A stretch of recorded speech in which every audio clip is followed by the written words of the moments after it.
Hello, everyone, and welcome to another reaction show edition of The Secret Origins of Mint Condition. We are continuing our talk about exploring strange new worlds, and joining me is John Hey everyone. and Josh. Hello. And returning from the last reaction show, Star Trek reaction show we had, and continuing on as a regular cast member going forward is Joe. Just beamed aboard. Hi, folks. So we are going to be talking about episode 2 and 3 of Strange New Worlds. That's Children of the Comet and the Ghosts of Illyria. I thought I'd open it up, though, since we ended our last reaction show just talking about what our hopes for this series are, and see now that we're 3 episodes in, which, I think for a lot of series, when you hit like around the 3rd or 4th episode, you kind of get a sense of where the season's going. Do we all feel like so far we're getting what we want out of the show? John, I'll turn to you to start. Most definitely. Which is a nice feeling. I don't think I've actually had it in quite a while. I've liked a lot of TV recently, but this is something that right out of the gate was really good. But 3 really good episodes. 1, 2, 3. Not even that like sophomore slump of the second episode where you're like, well, okay, they came out of the gate strong, and the second one they're maybe stumbled. This has just been 1, 2, 3 really good episodes. What I'm getting out of it, I think, which is so well done, is that without overdoing it, each episode is giving us a focus and an insight into an individual crew member. So, first episode was, largely around Pike with a little bit of others added in there. Episode 2 is clearly, there's a bit of a focus on Uhura, but also everybody else, because each episode we're getting a lot with Spock as well. And then episode 3, it's Una's number 1 that we're getting. And they're doing it in such a masterful way where we're getting serialized individual episodes, yet they're focusing, I can tell this season, on let's get to know each character. We even got the beginnings of the backstory of Dr. Mbenga by the end of episode 3. So that's something that's just so well done in terms of just crafting a fun, entertaining show that you can watch individual episodes of, but then we're really getting to know each character on this in ways that just fit. I'm just blown away by it, and I really liked both the 2 episodes since we were last together. I mean, I think particularly this last episode just has some really neat components to it, and I think whoever made the decision to cast Uhura knocked it out of the park, because just like a lot of the other characters that were cast, they didn't know they were going up for this role. Even Manson Mount didn't know he was going up for Captain Pike when he first was auditioning in Discovery. It was Captain Parker or something like that. And then they're all told, oh, you're going to be Uhura.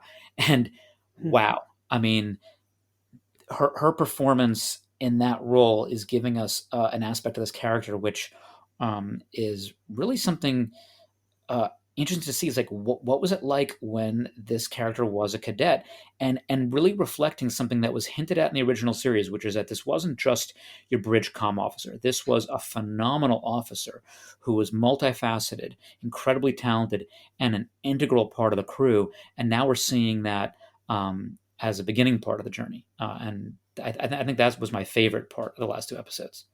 No, I agree with you. I think my favorite thing so far of the show. I mean, I've enjoyed the stories of each episode, but I really like the fleshing out of the characters and the interaction of the characters, which I guess it's episodic storytelling, but the arc through line is the character interactions and story. Joe, what are your overall thoughts on the show, the first 3 episodes, and is the show going in the direction that you were expecting it to go?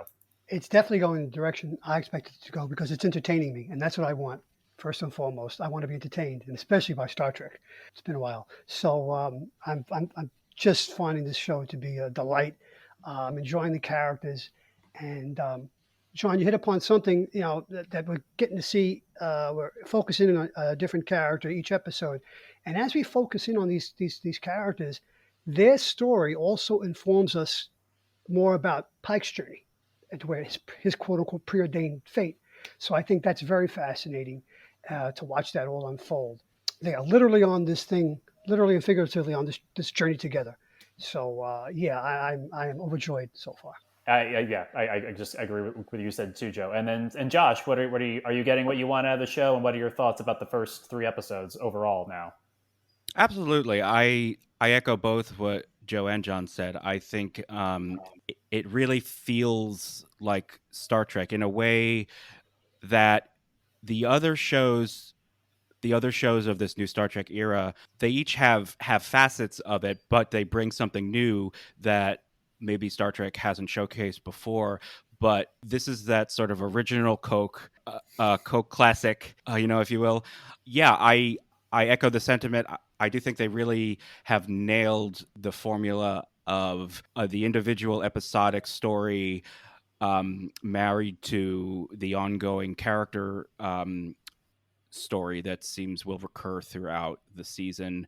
It is really the best of both worlds, no pun intended, and really makes the most sense. Because even as a kid, it would always drive me crazy when I would be watching an episode of Star Trek, and for example, in an episode of the original series, I believe it was Operation Annihilate, Kirk's brother dies, and we never hear about it again.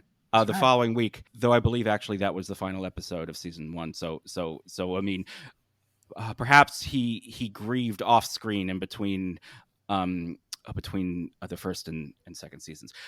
But it's that sort of thing that would always kind of drive me crazy. There was a lack of continuity with, if these shows are asking us to invest in these characters as people, the only flaw with that on television up until the arguably the 90s with and the 80s, which shows like Hill Street Blues and LA Law and China Beach and all of those, where the characters, what happened to the characters, they remembered them the following week and the following season. So it's been really great to see them retaining that narrative innovation, while, as we have discussed in the past, kind of coming full circle and returning to the classic TV device of new adventure every week and getting a full meal. And I think it's just really fantastic. It feels like Star Trek. Again, I love how they've really successfully been riding this line of making it feel kind of authentically kind of 1960s mid-century modern, like that's the DNA, and we're seeing the 2022 kind of expression of that. And it is sort of, I mean, maybe it's akin to if this bridge, for example, is supposed to be literally the same bridge that we saw in the 1960s in the original Star Trek, maybe it's sort of akin to, well, before it was in standard def and now it's in ultra HD, and we can see all of those, Hmm. uh, you I know, like that. um, screens, or before we didn't have our glasses and now we have our glasses on, and it's sort of like this is always what it quote unquote looked like. You know, Which my brain is willing to go there. I yeah, like that a lot, Josh. I really Yeah. do. I yeah. mean, So I mean, yeah. Yeah. I I really love it, and it is definitely meeting my expectations. I also want to say I really love Hemmer, the Andorian engineer. He got that curmudgeon energy that kind of echoes Coy a little bit from the original series, Mhm. where he's just kind of complaining and bitching about everything. While always letting he's really good at what he does. Yeah, he bitches Um, almost as much as Odo. yes, yes. yes, yes, almost as much as Odo. Yeah. So he was really an unexpected delight. Especially because he wasn't in the first episode. He wasn't in the pilot episode. So, this most recent episode, 103, I think is, he had a lot of screen time. We really got to know him, and I just ate it up with a spoon. I think he's great. Yeah, I think the best thing they're doing so far, as we all said, is like really fleshing out this crew and giving you a little insight into them. If you get a little insight into every character, and then obviously Uhura and number one were the focus of the first 2 episodes, and obviously Captain Pike was the focus of the first episode. But kind of I guess now, since we go into our overall thoughts and feelings on this show so far, and what the first 3 episodes are. Maybe I guess we can like talk about Children of the Comet, some of our other favorite things or things we might want to focus in on. I mean, I agree with you, John. Uhura was one of the highlights of that episode and everything they did with her and giving her the background. Josh, I think you kind of implied though you felt like her storyline was reminiscent of an earlier Star Trek episode or an Enterprise episode. I'm correct. I think that's what you were saying. Yeah. Well, not that it's a problem. This actually may have contributed to its essential Star Trekkiness for me in a way. But the Uhura plot line was very reminiscent of, I think, in like the second or third episode, or the third or fourth episode of Enterprise season 1. Hoshi Sato, who was the linguist, had a very similar storyline in one of the early episodes, where she was because of her expertise, and she was needed, but she wasn't sure if she was cut out for flying through space and putting her life on the line. And in a very similar way, the resolution was they were in a life or death situation, and she didn't think she could decipher this language, and she was able to, and ended up saving the day and saving the ship, which gave her the confidence that she needed to realize, maybe I really can do this. Similarly, not to jump around too much, but in the third episode, I thought that Una's storyline about having the secret about being genetically modified was very reminded me very much of Dr. Bashir, I presume, from Deep Space Nine, when I think in season 5 or 6 we find out that Bashir was genetically engineered when he was a child, and it deals with those similar issues about how genetic engineering was outlawed in the Federation after the experience that Earth had with the eugenics wars. Khan, I believe, also got a name check in that Deep Space Nine episode. Which, as an aside, I really liked how what's the character's name? La'an? Lon, yes. Lon, yeah. She obviously her namesake raises a lot of eyebrows, or raised a lot of eyebrows when her character was announced. I really liked that they kind of dispatched with that in that third episode, where she just kind of brings it up in a very matter-of-fact way, and really nice scene, a heart-to-heart scene that was great for both her character and for number one, where she acknowledges, yeah, he was my ancestor. It's like, I have this weird name. It's kind of a cross that I bear. And I was very pleasantly surprised, because I expected that, the mystery of her parentage would factor in some way in the larger storyline.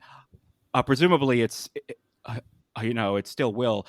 But I really liked that they weren't trying to build it up as some kind of a mystery. It was just like, no, like, he was my ancestor, and we all know this. It's common knowledge, and it actually shed a lot of light on the character in a very natural way. It's like, if you were to grow up with the name Hitler or something, it's I mean that's a lot of baggage to carry with you. The baggage concept is something that that all the Star Treks recently have been dealing with to one extent or another. I feel like this is definitely the through line for Star Trek. Strange New Worlds is that we're going to have these adventures, we're going to go through things, but it's going to be how are these characters, what are their journeys, and how are they dealing with some of the stuff that they bring, but they're doing it in a way that works really well. So again, you can maintain the episodic format. I liked the surprise of number one. What you said, right remnant of Bashir. And one random trivia fact is I didn't realize this until recently. I was looking something up. There was an episode of Enterprise where they encountered the Illyrians. And it's at the height of the Xindi War, and very controversially, and then a major decision that Captain Archer makes. He encounters an Illyrian ship, needs a warp core to get back to the war, save billions of lives, and he's basically a pirate. He steals it from them, stranding these Illyrians to a 3-year journey that otherwise would have taken days. And there's a big moral question around that. But I thought that's so interesting, because it also shows that, underneath that is that bias the Federation has towards the Illyrians, towards genetically engineered things, which is the really complex issue, which is so Star Trek. It's like they're not giving us a clear answer on this. There isn't the like black or white, this is right, this is wrong. It's saying this is a really difficult thing because how do you deal with the dangers of genetic manipulation when taken to extremes? We have the consequences of eugenics war in the 21st century, but all the way to the 24th century with Bashir, we're seeing that. So this is such a great example of Star Trek using its mythos to give us as longtime fans an extra thing. But a new viewer can totally tap into this in a way that they couldn't necessarily tap into uh, uh, uh, Picard, certainly, and to some extent Discovery, I think. And that's why it's so good. And I'll just say I've been watching this with friends, some who are longtime fans, others who are new, and it's universally being enjoyed. And that's wow. I didn't think I was going to see that kind of Star Trek in a lifetime. It's one thing to see fan service; it's another to see just a well-made show that you still need your background. To see something like this, which I think is universally accessible as just good television, good story writing, good science fiction. That's something that I really want to just praise the writers for, praise the creators for, and I just wanted to quickly jump back on the design thing about the bridge because we were nerding out about that the other day.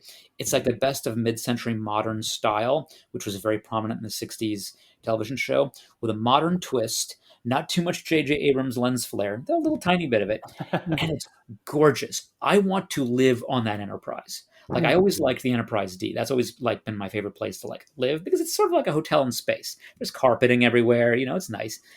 This is gorgeous. The people responsible for that, wow. I mean, that alone, that should be an Emmy for design right there. Yeah, I agree. I agree with you, John. Joe, you were wanting to say something for a while. A few things. Quickly back to Uhura. Her backstory is when she's invited to the captain's quarters, and I have something to say about that too. But Uhura's backstory is bittersweet, and it just makes your heart melt, and makes her even a more endearing character. So I wasn't expecting that to be her backstory, but it was beautifully written, and the way she told it, she's a marvelous actress, this young lady, and I'm looking forward to more of learning more about Uhura and seeing. We know what she's going to become, but at least we're going to get to see the journey, and that's great. And the captain's quarters, wow, Pike's quarters are huge. I mean, who did Kirk piss off at the Academy? Oh, wait a minute. We know who he pissed off at the Academy. Kobayashi Maru test. Okay. But Kirk winds up in this tiny little space, and wow, you talk about a hotel in space. He's got the what do they call that? The best suite in the hotel, the bridal suite. Pike's got it good, man. He's living large. So yeah, and to get back to Una and Laan, that scene, yeah, I guess that's their version of 10 Forward when they're eating the strawberries, and Yeah. they're yeah. But there's that scene at the very end of Ghost of Illyria, where Una's sitting on her bed and she deletes The personal log. personal log. Thank you, because she's happy that she saved the ship, and she's happy that the captain thinks of her as a hero, but she doesn't want to be thought as that. She just wants to be thought of, as she says, someday I'd like to be thought of just as an Illyrian. I love that. That just Yeah. gorgeous, beautiful moment. I love that so much because it also shows the evolution of the storytelling. Hmm. Because so we got that scene where she turns in her resignation to Captain Pike, and Right. Pike has a great captain-y speech that absolutely right of him to say, and we love him for it, and was very Star Trek. But whereas an episode of an earlier iteration of Trek, like in TNG or even DS9, that would have been the end note. Here, we get one more little note at the end where it's not all hunky dory at the end. No, Like it's not. the plot resolved itself, and her future is secure. But the idea that they give her the dimensionality, and they give this very layered, nuanced portrayal of this idea that okay, her job is safe, her career is safe, because this one man finds her acceptable, and because she's exemplary and she's superlative, and with this idea, would he still feel this way if I wasn't one of the Exactly. good ones? Would he still think that I had value as just a regular Illyrian, right? Mm. And I really liked that they included that, because I think that that's a dimension that I think the previous shows lacked, and not to just level that against Star Trek. I think in general, I think TV did not quite have that outsider's perspective to even have the knowledge of what the interiority of a character who is not the stated norm of the show, kind of from the inside looking out. It's also someone on the outside looking in, and like what their the ability to speak to what would be going on in the mind of a character that has one foot on the outside, I think is really a new and a great innovation for Star Yeah. Trek. And think about this. Now we know why in the very first episode, the cage number one is so seemingly aloof and cold, because Hmm. she feels like she's an outsider. She She has a just wants to secret. be. Yeah, she has a secret, but the secret is big, but it's also her feelings that she just can't. Will she ever be accepted? So now it's all wow. Goes back 58 years or so. It makes everything make sense. It's incredible, absolutely incredible. That's been the genius of this show so far, has been that it's woven so well into those little bits we know about Pike and that crew, Hmm. and yet they're taking their own stance on it. It's funny when I'm thinking about characters like Spock in this. I think I'd read a comment somewhere. Somebody said what's interesting is that in the J.J. Abrams movies, Leonard Nimoy was still with us, so he was even in the movies, so he was sort of informing the performance. Um, and now this character and the actor are doing it completely on their own, and I'm finding it that it all fits, but it's also a new take on it that I'm really really enjoying, particularly those interactions between Spock and Uhura. And full admission, I was not a fan of the J.J. Abrams movies' take on their relationship. It felt kind of forced and weird, but I was all right. Let's see where that goes. Um, this is of course a different time frame. I mean, this is she's younger, he's still a middle aged Vulcan, but almost as a mentor it just all fits, and the character moments are phenomenal. Her commentary was that a pep talk? Was that supposed to be a pep talk? Yeah, that's not It's working, great. you know. And Spock genuinely wanting to learn. He takes on a bit of the role of Data in this version, Mm. in that he's not adamantly opposed to his human side in this dismissive way, but he's just like, yeah, I don't know. I have no idea how to interact like this or to understand that. An interesting side note too is that there are novelizations of Uhura apparently that are very much about one's called literally Uhura's song. Her being able to sing and various methods of communication with that is actually established in Trek. So this is not something way out there. And the person they cast is a Broadway performer with quite a voice. So this is something that I think we're going to see a lot more of. And I think they've taken a lot of that in line with the casting. The engineer, what is the engineer's actor's name? Bruce Horick. Yes, who is himself legally blind, playing a character that is blind. I think that's one of those things that there's been a lot of movement in Hollywood towards trying to push towards casting people who have a particular disability or a particular connection with a role's cast in that role. We've seen it a lot in the call of in particularly disabled people playing disabled people rather than being shut out of roles that they are ideally suited for, but also can bring an element of the performance that able-bodied people might not quite be able to understand. And that's something really exciting to see, and I'm fully seeing it in Star Trek makes total sense, but also bring what people really have. So now Uhura, as having this amazing voice, I fully expect to see more of that, some interesting Mm. ways. So I don't I think that it's just whether it's some happy lucky casting or good executives, they're really pulling all those pieces together. And then at the end of it, is it fun? Are all these components working together? The first time we see the engineer, the first time he's chopping up those carrots, and Uhura goes over and says, "Oh, can I help?" Earnest, good intentioned, little awkward to say the least, and then he and Spock are messing with her. Like that was a great moment, and again a little bit of that hazing, the dress uniform moment, perfect.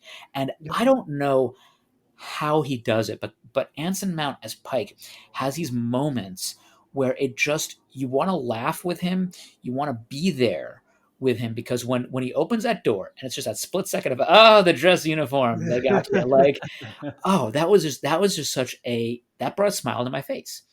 And he did something similar with a smile in the first episode when he transports down to the two warring factions on the planet who are arguing in chambers for the first time in 100 years, and he just sort of says hi, Hi. knowing Yeah. how awkward it is to just have beamed in the middle of these people. But it was something really endearing, and I think it's channeling a lot of different captains over the era, and now he's created his own. Because in Discovery, I thought, well, he's sort of like a neat take on Captain Kirk, if you will. And now I'm saying, no, no, no, no. This is something uniquely his own, but it's just joyful to watch because I want to see like what he does, and that's so fascinating because it's against the backdrop of him having this, fear and sadness as to his own fate. So that's just interesting. I Well, don't know I what else think to call it, but it certainly makes me want to watch more and more and more.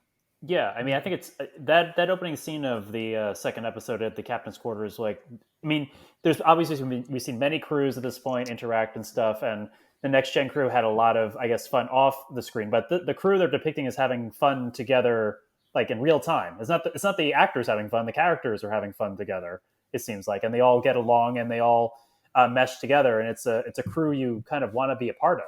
It's a I was like, wow, this is great. They're like Joe going back where you said Star Trek is fun. That Yeah. scene is like that is fun for me to like want to follow these characters through whatever episodes we're gonna get from them. My, and I think it still holds till today. My favorite scene in all of Star Trek history, or let's say live action history, is the very last scene of the final episode of Next Gen, the poker game. And when Mm. Captain Yeah, Picard comes in and he says, "I should have done this a long time ago," and of course they say, "It was the honest captain. You're always welcome at this table." And that's the sense you get in the dinner scene at the beginning of the second episode, with Pike, just bringing people in, not just officers, but just quote unquote regular people, as Ortega says, and it's just wonderful to watch this unfold, and yes, but there's also a split second moment there amidst all that frivolity and camaraderie and familial, content, when he asks Uhura, "Where do you see yourself in 10 years?" and you see him stop, and of course you see Una look up at him, and we know why he stopped, because we know where he's going to be. He knows where he's going to be in 10 years, and she knows too. So that was an interesting little aside there that they put into that scene. And they could have just glossed right over that. Where do you see yourself in 10 years, cadet? And I don't know if that was directing. I'm sure it was directing. Anson Mount, or whatever, however that came about. That little fraction, that little tiny moment, that gives us more. That just brings us further into his character and where he's headed. Just a tour de force, really. That entire dinner scene.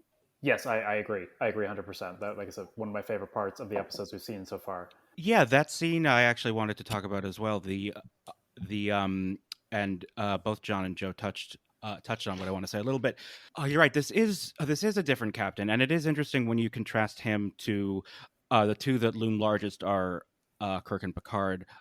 Joe, like this specific scene, this specific interaction, the like having the crew over for dinner on what looks like a regular thing that he does. This is in direct contrast to a Picard who was, very aloof, and Mhm. like that. The journey of his character over the whole 7 seasons of Next Gen is arriving at that final scene that you talk about, where he Yeah, is finally exactly, yeah. comfortable Mhm. enough to enjoy his crew, as people, not as Starfleet officers under his command. Pike clearly does not have that problem. It's also very interesting, just as an aside, like if you contrast where the character is now to where he was in the cage, where I think he Pike in the cage, the Pike of the cage is very much a man who is questioning and doubting himself because of the loss of all of these crew members on a mission on Rigel that went awry, and he's beating himself up over it, and I can't help but wonder if you know it is because he feels so strongly and so connected with his crew that unlike a red shirt who they lose on a landing party in TOS. He takes it really personally because of that connection that he has. And you contrast a scene like this to Kirk. You could imagine Captain Kirk enjoying a drink or a meal with his crew, like definitely with the troika with Kirk and Spock, but there is sort of a military kind of strictness and a It's protocol, decorum. yeah. Mhm. Yes, it's like a protocol that I think for Kirk. I remember when he's captain of the Enterprise in the original series, he's young. I don't know if this is actually said in the series or if it's in one of the novels, but I think he's the youngest captain in Starfleet, right? So you could look at that as like, well, he treats his crew that way. He sees his role as captain is to be slightly unapproachable. I mean, obviously he's approachable, but like not fraternizing with the crew to the degree that we see here. Like you could see that as his way of making up for his youth. So he commands a respect, and that's what he has to do to get that. But for Pike, it really struck me that he really seems at this moment in time where we see him a really fully formed character and captain. He's completed the journey that we saw Picard go through. He doesn't have that need to maintain the protocol and the slight unapproachability of the younger Captain Kirk. And then I realized, of course, but his unresolved kind of internal struggle is this knowledge of his own death. That's obviously the story that we are getting into in the series. I really loved how in that second episode they're playing with the idea. Obviously, I presume he's going to end up where we know he ends up with this idea that he can actually maybe change it or influence it. Or I just think that's a really interesting idea that I didn't expect. And the last thing I want to say about that, just stepping back for a moment, like this is such a rich concept, to give a character, to show a human being struggling with the knowledge of where and when they will die. And it's so interesting to me because this to me is the definition of creativity. It's like, really this entire story for Anson Mount in this show is the result of a production decision from almost 60 years ago, where they shot the two pilots, and then they recast the lead and made some changes. And then in the first season of the original series, they're running behind schedule and they need to save some money. So they out of necessity, Gene Roddenberry, and this is one of the most brilliant things he ever did, and really shows that, like, when the chips are down, he was a really great a TV producer and writer, but he figured out a way to utilize the footage from the first pilot to get not one but Two but episodes. but two episodes out of it. and they couldn't get Jeffrey Hunter back, so they made Captain Pike have an accident where he, to explain his appearance. And because of that quick thinking, that practical, I need to get some use out of this film that we spent all this money on, and I can solve two problems at once. Out of that is this lore, this mythology, this story that now someone is really grabbing the reins and exploring the consequences of that. And that to me is really my favorite part of creativity, is like you look at what you have and you start to look at it in a different way, and you say, okay, well, what can I do with this? And I just think it's so amazing that it's this wonderful story, and I'm sure it's going to make for a fascinating character arc that you can only do in a science fiction context, like this knowledge of how a human being is going to die. And it all results from a practical last minute production decision from 60 years ago. I think it's amazing. It really is. Yeah, it's amazing. But writers can, they're doing a great job with this show of writing and filling in blanks from what has gone before them without stepping on the toes of what's gone before them.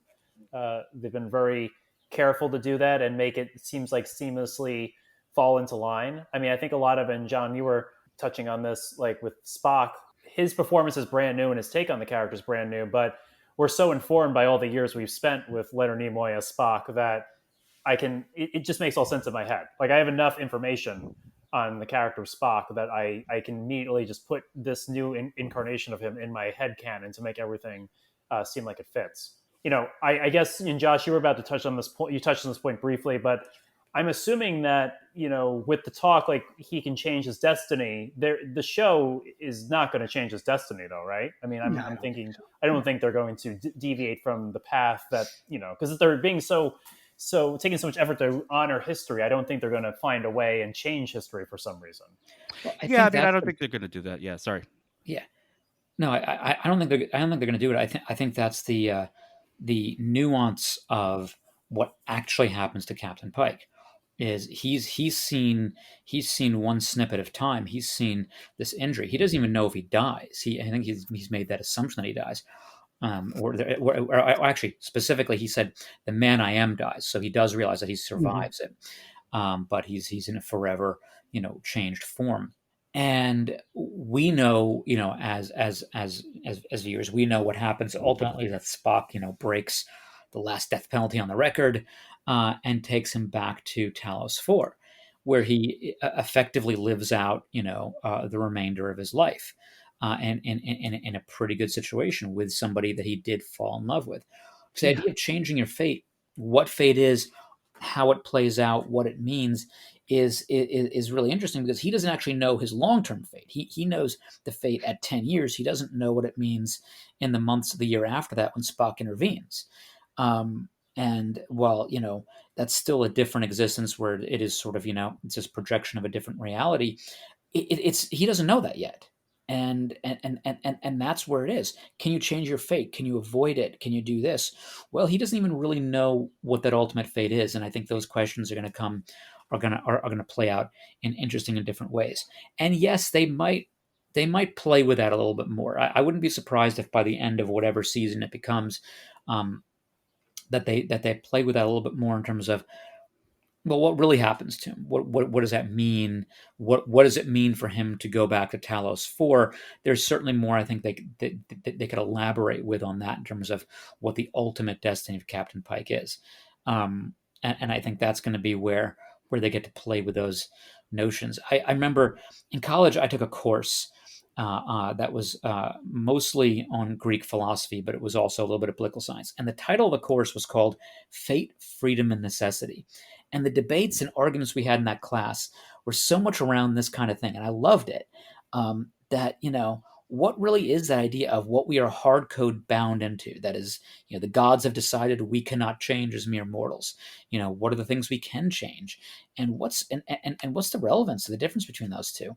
I think this show is going to go down that road, while not necessarily changing what we see in the menagerie, but I think they're going to flesh it out in some very unexpected ways.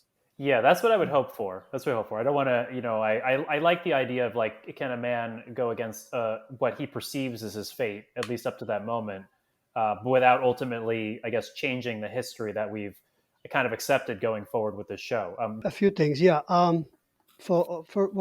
Josh, I just checked. Kirk was 34 years old, as he stated in the Deadly Years. So he definitely the youngest captain. I'm Yes. only Okay. 34 years old. He's about to fall over. He says that. Um, and, you know, Pike, he's comfortable in his own skin, even though he knows he's got this looming fate in front of him 10 years in the future.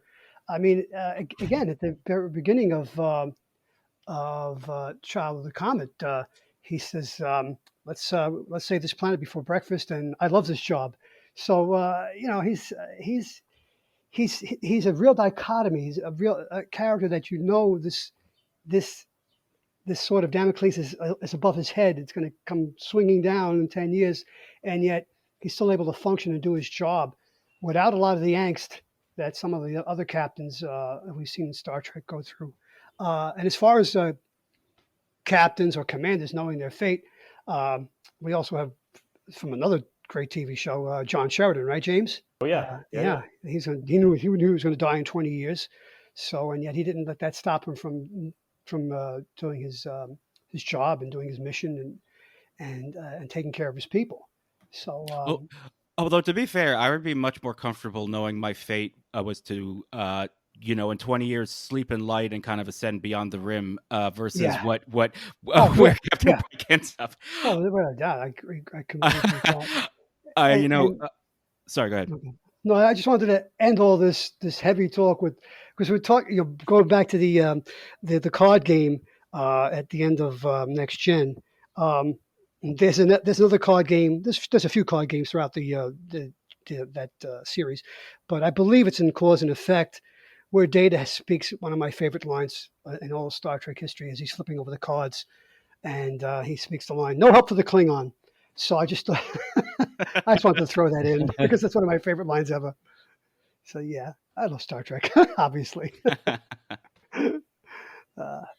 I'm Where do we so go well, from excited there? for what comes next with this Yeah. show because I don't think I've ever experienced a show where I've enjoyed it, critics enjoyed it, and not that I want to put that much weight into Rotten Tomatoes, but 98% critical review is almost unheard of.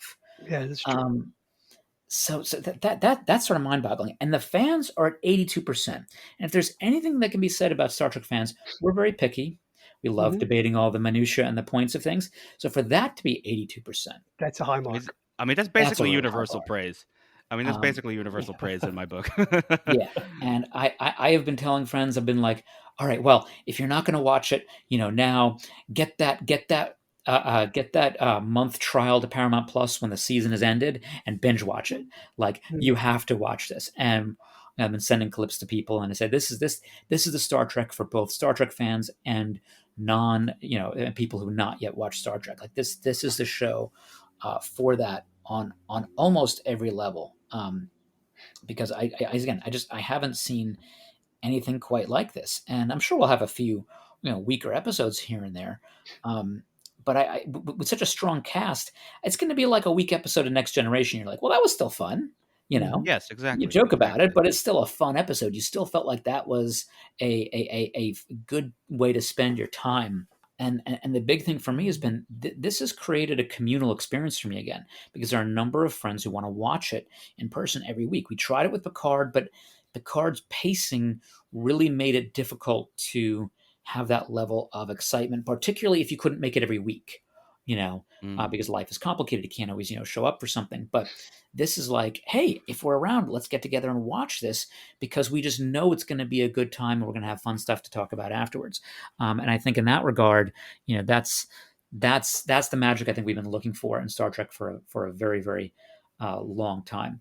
And keep in mind, this is largely the same production team that brings us Discovery and Picard.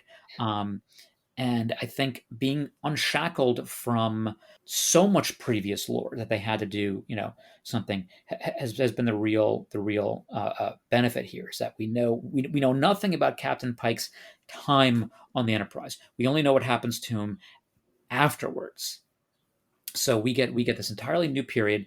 We get to experience what the Enterprise is with that.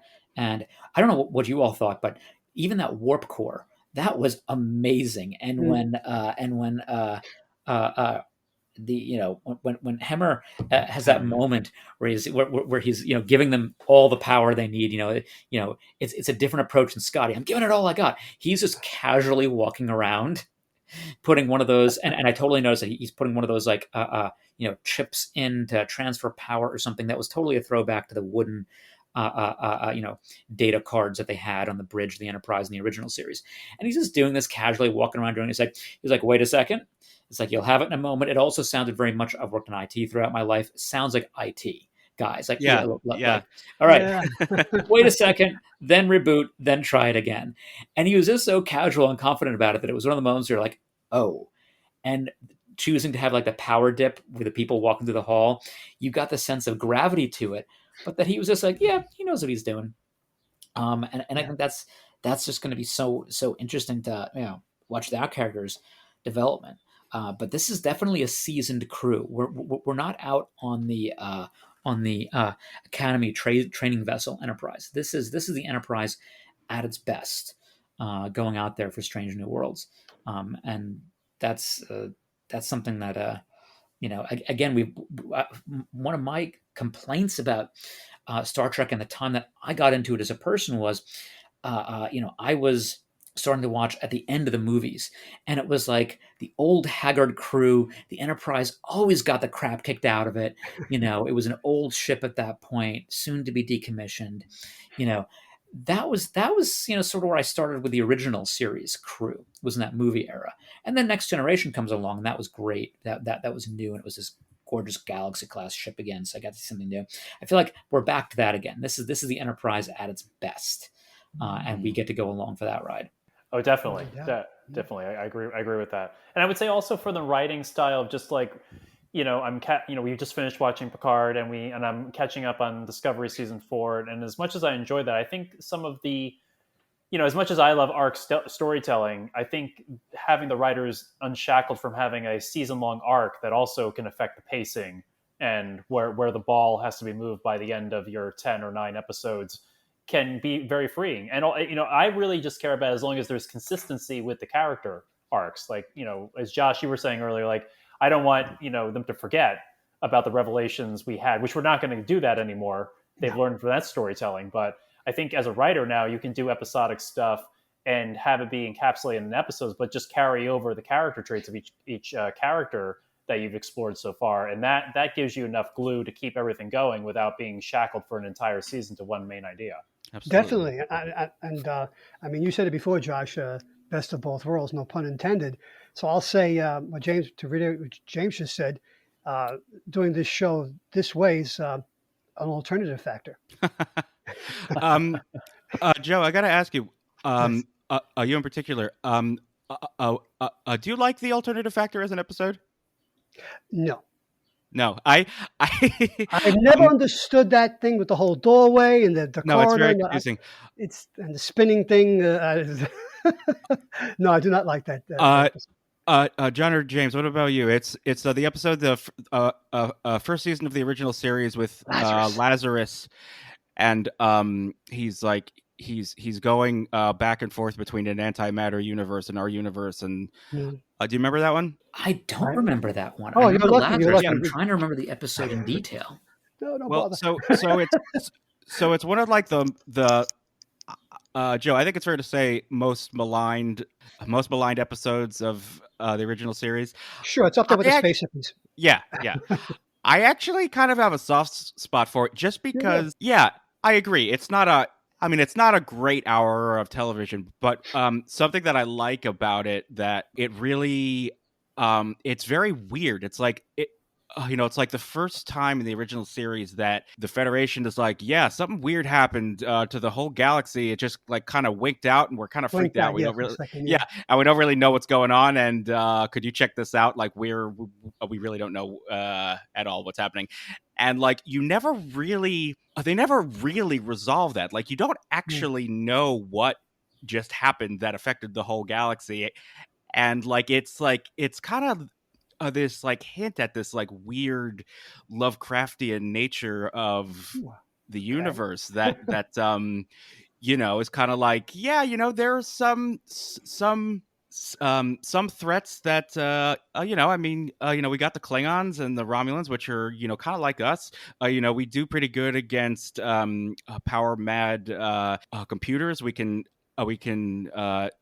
reliably talk those into committing suicide, and even the odd omnipotent god like a Trelane or like a or like the I Balak. mean any number yes or like we even hold our own against those, but sometimes, man, there's just something fucking weird, and we don't know. We don't know. We don't even know what we did that made it go away, but we're glad that happened that way, and like, let's just move on and forget it ever happened. Like I kind of like, there's like a little kind of peeking behind the curtain a little bit in that episode. That, I mean, I will grant you, it's not a great episode of TV, but I have a soft spot because it's a little weird. Okay. I appreciate that. I just looked at pictures of it, and I know I've seen every episode of Star Trek, and I don't remember this episode. Well, most people don't. I have to, Jack has been saying he's recently been revisiting the original series, and he's tempted me just because of watching Strange New Worlds to go back and revisit the original series, and I may have to because I don't remember this episode at all.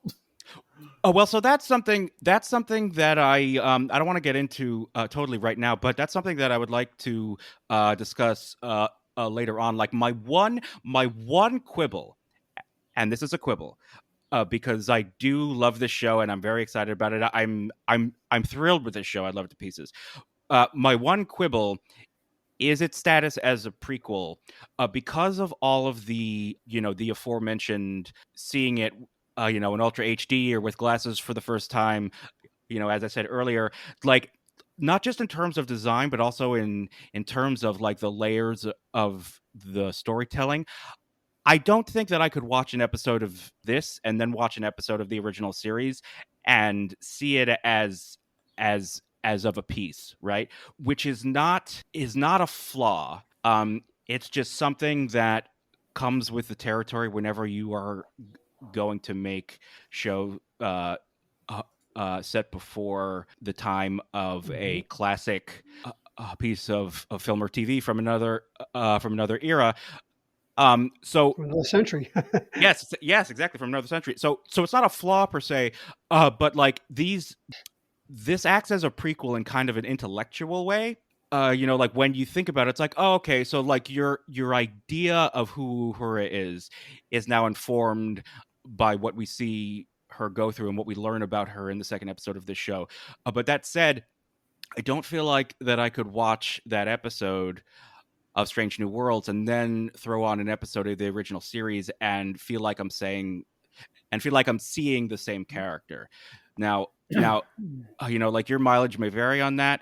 And again, like, I'm not saying, this is a flaw or something wrong with the show. I think the show is great. It's just that I think its status as a prequel allows you to do really interesting things because of your pre-knowledge of where the characters, where they end up. So it allows you to do some cool things. And but I don't think that it's designed to work as like a one cohesive whole, if that makes any sense. Well, I mean, I don't know. I mean, is their plan? Who knows what their plan is? I mean, is their plan to end this series and have Kirk like take over so it's a seamless transition? I mean, I don't know. The thing, though, as John was talking about, when you guys were talking about, I think they are going to Captain Pike ultimately have the fate that we see that he has, that we know that he has. But what would make it okay is if we see the events of the menagerie, when we do see what Spock does for Pike. I think we may see restaging of the events of that episode, because if you think about it, like, that's what really makes it okay in the end. And I think it would also be really meaningful in a way that it wasn't with the original series. Like in the original series, when you watch the menagerie, like, they really play it as like kind of a mystery. It's like, why is Spock doing this, right? And then, and the idea that he had a relationship with another captain that's not the lead of this show. It's a whole other thing. And we're like, oh, okay, so I guess that would mean, so it's like, so it's sort of played as a mystery. But now, if we were to see it again in this new context, and I mean, arguably, like, you could just throw on the menagerie after watching the show, which again I just said I don't think you can do. So maybe I'm making my own argument for me. For doing this, but I really feel like this show, however long it lasts, I think would feel incomplete if they do not restage those scenes with these actors and those roles, because it would have so much. It would be so much more impactful if we have just watched the relationship between this Spock and this Captain Pike. We would know exactly why Spock is doing what he's doing, and we would be so thrilled that he is doing it. Yeah, I think you're right. We're gonna have to see some sort of restaging of that, and that's exactly what my thought was that I've been thinking about for the last few minutes. Is that because you're talking about this as a prequel, and how do you see these characters becoming the characters some of them that we see in the later shows? The answer is no, and that's okay. Because and the very reason why I think that the menagerie or the cage will be restaged, because I view this myself, or at least this is how I've come to view it over the years, as I've seen more shows come out like this. I think of it like Macbeth, or any Shakespearean play. It was written 500 years ago. It was performed 500 years ago. And even then, different cast members at different points, and everybody's had their own take on it. It's Macbeth when you see it. If once you've seen it once in all its different iterations, you'll recognize it, you'll see it, and there are good productions, there are bad productions, there are phenomenal productions, and they're all a little bit different or dramatically different. There's the new one with Denzel Washington that came out not too long ago on Apple TV Plus, and it's phenomenal. It's also dramatically shorter than we know traditional Macbeth to be. That's how I'm very much viewing this. I'm saying this is a show that is over 50 years old. So it's back there. It's now part of our history. It's part of our fabric, and it can't be brought back completely as it was, because that's a pretty big time jump.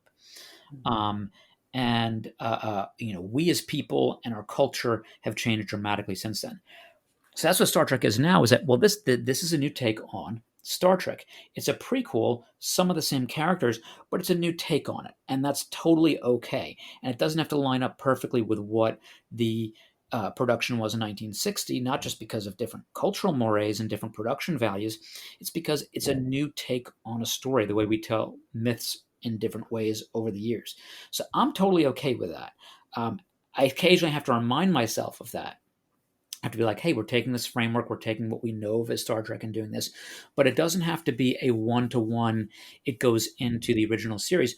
Unlike, say, Deep Space Nine and Voyager and Next Gen, those were all in production and airing at about the same time, with about a year overlap at different points, so that they literally had characters jumping from show to show, making cameos and doing that kind of thing. So that, in that case, it makes sense that you are very much in line with what the other show is doing. This I think has the freedom to do as it will, and if they restage later events and take maybe a different twist on it, I'm totally okay with that, because the general concept is there. It's that this was a different storyteller than 50 years ago, and they're going to tell it in their own way today. Just make sure it's a damn good story. That's my threshold. Is like, you got to make sure this is fun. Got to make sure it's a good show. Everything else, I'm okay with. I mean, I guess I agree with you, Josh and John, about you have to restage the menagerie, I think, to give closure to the Pike character. But I mean, if we're that far along, though, who knows what they plan to do? Is there a boundary crossing, like just doing the next 5-year mission of Kirk's thing and considering that the sequel to the original series at that point? You mean, like, if they Yeah. made like a new series of like the same the Kirk 5-year mission of the original series? Yes. I don't think they would do that. I mean, if they did, then I think the show would be sort of imposing the logic that John said. Like the show itself would be saying this is how you must treat this, right? Right. Yeah, no, I agree. I mean, I think the only reason to, like John, as you were saying, like I think to do the menagerie again, they'd have to have a different take on it in terms of like seeing things we didn't see and being informed by what we've just seen with Strange New Well, Worlds when they get to that point. Well, the thing about it, I think that would be different. Like, I don't even know what you would have to change. I think the new context is enough. So, but yeah, I mean, if they have a new spin on it, I mean, I'm certainly open to it if it serves the story, if it works for sure. Um, but yeah, I think John's exactly right. I think like Star Trek has now gotten to a place where it is, it's a part of our shared mythology, and it can be interpreted over and over again. We no longer have, Captain Pike and Captain Kirk. We have the idea of Captain Pike and Captain Kirk. Is it Jeffrey Hunter? Is it Bruce Greenwood? Is it Anson Mount? Well, yes. Right, absolutely. It's all of those characters and actors. Right. Um, If and when they get to Kirk getting the center seat, I got a feeling they might do something like a time jump and go right to the second 5-year mission, quote unquote Star Trek Phase 2 that never happened, that became Star Trek the Motion Picture, right? Back in the day. So, and because would you rehash and restage all the original episodes from the original series? No, of course not. So I think it might be, you might see something along those lines when Pike's story is done or told to satisfaction, and it's time to bring in Captain Kirk. Okay, it's now, year one of the second 5-year mission. You might see That'd be something cool. like that. Yeah, right. Who knows? I'm there for the voyage. Let's put it that way. All leading up to Wrath of Khan. Yeah, well, yeah, and actually have to lead up to Star Trek: The Motion Picture, right? Kirk assuming leaving the center seat and becoming Admiral Kirk. Oh, well, so what I thought you were talking about was the second 5-year mission between the motion picture and the Wrath of Khan. Because I No, think the second 5-year mission between the original series. Yeah. Yeah, there's supposed to be another. Yeah, there's that second 5-year mission after the original series, before the motion picture. That was And the they, plan back in the 70s with Star Trek Phase 2. Yeah. yep, and the So timing once, lines up because, I think they make sort of brief reference to it in the motion picture, and then Kirk Yeah. accepts a promotion and is Mhm. miserable after that. Yeah, That's well, something that also I take from is that the Kirk drama of the movies and his whole, like, oh, I'm no longer commanding the Enterprise, everything like that, was very. The word bitter comes to mind. There's a bitterness, and then he gets it back, and he's happy. But they're not the nature. Pike is here already facing, this incredible fate, which is worse than losing command, arguably. I oh, think yeah. I think it is, and the journey we're seeing with this is so much more nuanced, and I'm much more interested in it than I am of the movie Kirk just being sad he's not Captain of the Enterprise anymore. This is really, I think this is really that journey. And if these episodes are an indication, the journeys we're going to see various characters going on are going to be a lot. I think they're definitely hinting some interesting things with Spock, and every single other character that we know of so far. So, I think we're in a good place. Do we have any sense what's coming up next week for who they're going to focus on next week, or what's going to happen? I don't know. Yeah, I I think don't know. next week should be Mr. Kyle gets a day off, because that poor guy, he's stuck at that station in the transporter room and everything. It's so intense, his job. I mean, give the guy a break. I'll tell you what I'm looking forward to. I'm really looking forward to the Ortegas episode because I love that character. Yeah, I want to see. Yes, definitely. I think she's very Oh, cool. and I'm looking forward to their first comedy in the vein of Trouble with I was Tribbles just with the I action. was just gonna say, yeah. The other thing that I'm looking forward to are the different genres, because one of the things that both the original series, but particularly Next Gen, I think was more aware of what they were doing. But like one of the great things about having an episodic a TV show is you can have a comedy one week, a horror hour the next week. Like you can really do like all kinds of stories, and I'm I'm pretty sure that we are going to get a comedy episode. I don't know if we're going to get a horror episode, but like we are going to get episodes with different flavors. I don't know if we're going to get a Western, an all out Western like TOS was want to do, and even that'd a be Fistful kinda of cool. Datas. Yeah. So, Yeah. but I mean, if you really want to if you really want to do TOS of the '60s, if you want to be true to it, you gotta at least have an episode on like a Western set in the backlot, if you even have those anymore. Yeah. Hey, you got But green screen. You don't need that anymore. it says for this coming week's episode, the tagline: Pike must find unconventional Starfleet methods to deal with the malevolent force that attacks the Enterprise. And apparently, I didn't see the trailer, but the trailer shows, I guess we're dealing with the Gorn. I know what that. No, I was going to say the malevolent force would have to be NBC, but okay. Just ask John Belushi about that if you could. So, yeah, from that classic SNL sketch, yeah. Oh, I knew that's that. great stuff. Yeah. Tinted windshield. So I guess next week maybe it's a Lana episode, if it's the Gorn, possibly. I don't know. Yeah, probably. Probably. I'm assuming, since that's her whole history, and she seems like a character though we've only touched upon in these 3 episodes. That's her backstory is really ripe for diving into at this point. Oh, the Gorn in CGI Gorn, not in plastic suits. That could be interesting. Yeah, I don't know if they're going to do what they're going to do with the Gorn. If it's going to be a man in a suit, or if it's going to be CGI. So in Enterprise, it was CGI.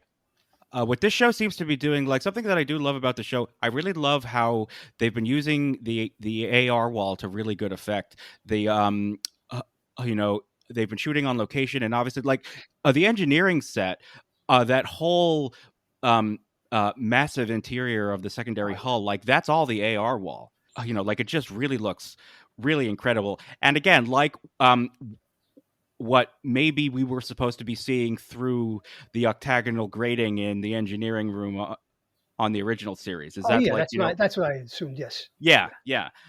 What was I saying? The Gorn. Yeah. So maybe they might do something where it is prosthetics that's kind of augmented with CGI, like they've been doing in the new Star Wars movies. It's like it's a mask, but then we do the eyes and the mouth with CG. Maybe that would be the happy medium. That would be good. I mean, I always like prosthetics and real stuff, but we'll see. I mean, everything's been outstanding so far. So let's see what the Gorn look like in this incarnation. I mean, I'm up for it. Definitely. So is there anything else we want to dive into from these 2 episodes before we wrap things up in this episode? I think we touched on all the highlights, but maybe there's anything else that anyone had thoughts on that we didn't dive into yet. Well, one thought that I had was that. Again, this comes back to we've spoken about many times before. Star Trek is about family, and we saw that when number 1 came clean to the captain, and now he just stood up for her. He said no, he gave her back her commission, so to speak. And then when she tracks down the problem with the medical transporter, she could turn in Dr. Mbenga, because we find out his secret, which is again heart-wrenching and just incredible that this man is carrying this around with him, and yet at the same time he's the chief medical officer of this flagship of Starfleet. And Joe, I just want to interrupt for a second, because I was texting with Josh. His story with the daughter reminded me of Heart of Ice with Mr. Freeze and his wife. Yes. Oh, that's right. Yeah. Well, that's also funny because his story with the daughter also reminded me of Scotty and Relics. Yes. I was going to get to that. Yeah. How you can stay indefinitely alive in a pattern buffer, right? Scotty was in there for 75 years, correct? Something like that? Yes. So, but not Franklin. Franklin didn't make it, and he deserved better. Only about 50% brilliant, Mr. LaForge. Franklin deserved better. That. Yeah. That's true, but that's a story I want to see unfold. Dr. Mbenga's story. They really need to do more. They need to do more with him, because I think he's great. He is so good. He is great. He's great, and I don't want to see them overlook the doctor, because they have a doctor and a nurse, and they already have the curmudgeonly engineer. So I really hope, and I think that this storyline is what's going to really flesh out this character, is that they've been wrestling with this thing, and everybody has a reason for being out there, and they're a little bit different, but everybody wants to go on this journey to strange new worlds. And now we're finding out that it's not just a happy-go-lucky Starfleet. Let's see what's out there, because episode 1 it was Uhura, cool, even though she doesn't know why she's really out there. Pike, has done this before and is doing it again, but has his own issues. Number 1 is maybe running away from certain things, but also wants to run to things. There's so much to it, but now we know that we have an entire crew of people who want to be out there doing this. And And just quickly touching on the whole thing with this being a prequel and anything, the brilliance is this is Strange New Worlds. They don't have to do the stuff we've already seen. In fact, so far they've made reference to things like the Gorn and other things. And I'm sure that because they're not fully fleshed out in any other series, they're going to be interesting in this. But they get to do whatever they want because the Enterprise is off on a 5-year mission to parts that are unexplored. So we don't have to do the same old Star Trek. We can literally get our Strange New Worlds.